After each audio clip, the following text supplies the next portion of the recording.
नमस्कार दोस्तों, आपका स्वागत है। 18 जुलाई 2026 का दिन भारत के अंतरिक्ष इतिहास में हमेशा याद रखा जाएगा। इस दिन हैदराबाद की private company Skyroot Aerospace ने अपने पहले ऑर्बिटल रॉकेट विक्रम-1 का सफलतापूर्वक लॉन्च किया। इस मिशन में भारत को उन चुनिंदा देशों की श्रेणी में खड़ा कर दिया है जहां कंपनियां पृथ्वी से की कक्षा में रॉकेट भेजने का क्षमता रखती है। लेकिन लॉन्च के बाद सोशल मीडिया में बड़े दावे सामने आने लगे। कुछ लोग ने कहा कि यह रॉकेट सिर्फ एक कमर्शियल लॉन्च नहीं बल्कि भारत की साइलेंट स्पेस आर्मी की शुरुआत है। वही कुछ पोस्ट में दावा किया गया कि ये ऐसी तकनीक जो के समय दुश्मन के सैटेलाइट को निष्क्रिय कर सकती है। आखिर इन दावों में जानते हैं। सबसे पहले बात करते हैं विक्रम-1 की। यह भारत का पहला पूर्णतः निजी ऑर्बिटल रॉकेट है। इससे छोटे सैटेलाइट को लो अर्थ ऑर्बिट में पहुंचाने के लिए तैयार किया गया है। इस मिशन के दौरान कई तकनीकी और व्यावसायिक पेंडुलम सफलतापूर्वक अंतरिक्ष में भेजे गए। स्काईरूट एरोस्पेस की स्थापना पूर्व इसरो वैज्ञानिक पवन कुमार चंदाना और नागा भारत डाका ने की थी। कंपनी का उद्देश्य भारत की वैश्विक कमर्शियल लॉन्च मार्केट में मजबूत बनाना है। अब बात करते हैं उस तकनीक की जिसने सबसे ज़्यादा चर्चा बटोरी। सोशल मीडिया पर एम्ब्रास रोबोटिक आर्म को लेकर दावा किया गया यह अंतरिक्ष में तेज गति से घूम रहे ऑब्जेक्ट को पकड़ सकती है और भविष्य में दुश्मन के सैटेलाइट को भी निशाना बना सकती है। लेकिन यहाँ एक महत्वपूर्ण बात समझना जरूरी है। अभी तक किसी भी भारतीय सरकारी एजेंसी, इसरो, इनस्पेस या स्काईरूट एरोस्पेस ने यह नहीं कहा है कि विक्रम-1 किसी सैन्य स्पेस हथियार का कार्यक्रम है।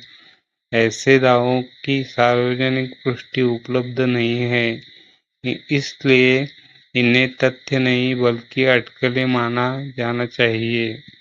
हालांकि यह भी सच है कि स्पेस टेक्नोलॉजी का एक बड़ा हिस्सा ड्यूल यूज होता है, यानी वही तकनीक का नागरिक और रक्षा दोनों क्षेत्रों में उपयोगी हो सकती है।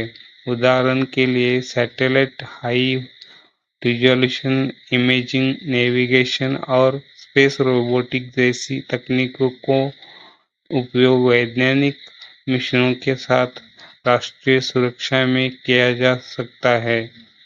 भारत ने 2020 के बाद अपने अंतरिक्ष क्षेत्र को निजी कंपनियों के लिए खोल दिया है। इसी सुधार के बाद स्काईरूट, अग्निकुल, पिक्सेल और अन्य कई भारतीय स्टार्टअप तेजी से आगे बढ़े। सरकार का लक्ष्य कि स्पेस इकोनॉमी को आने वाले वर्षों में कई गुना बढ़ाना है।